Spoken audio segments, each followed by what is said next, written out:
Hi friends, எல்லோரும் எப்படி இருக்கீங்க? ரொம்ப நாளைக்கு அப்புறம் நான் இப்போது வீடியோ போட்டுட்ருக்கேன். கொஞ்ச நாளாக பர்சனல் இஷ்யூ, அதனால் போட முடியல. இன்றைக்கி நம்ம என்ன பார்க்க போகிறோன்னா, கருப்பு உளுந்தில் எப்படி இட்லி பொடி செய்யலான்னு சொல்லிட்டு. ஏன்னா இப்போது கருப்பு உளுந்து வந்து ரொம்ப நல்லது, இதில் அயன் கண்டென்ட் நிறைய இருக்குது. 1 கப்பு கருப்பு உளுந்து, 1/2 கப்பு கடலைப்பருப்பு, இது எல்லாத்தையும் நல்லா வாசனை வர மாதிரி பொன்னிறமாக வறுத்துக்குங்க.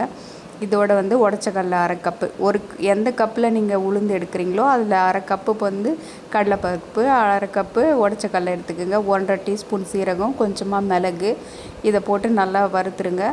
இதுவும் நல்லா வறுத்த பிறகு எடுத்து நம்ம தனியாக வச்சுட்டு, இப்போ நான் கொஞ்சம் பூண்டு போட்டுக்கலாம். இந்த பூண்டு வதங்கிறதுக்கு மட்டும் கொஞ்சமாக எண்ணெய் விட்டு நல்லா வதக்கி எடுத்துக்கோங்க. இதோடய ஒரு கைப்பிடி அளவு கருவேப்பிலை போட்டுக்கோங்க.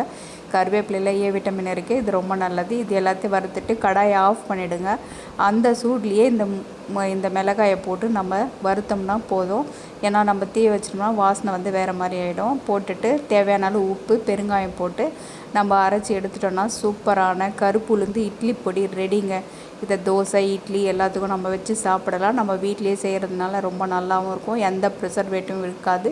இது செய்கிறதுக்கு உங்களுக்கு ஒரு 1/2 மணி நேரம் தாங்க தேவைப்படும். அழகாக செஞ்சு வச்சுருங்க. நீங்கள் ஒரு மாதத்துக்கு நீங்கள் இதை வச்சு சாப்பிட்லாம்.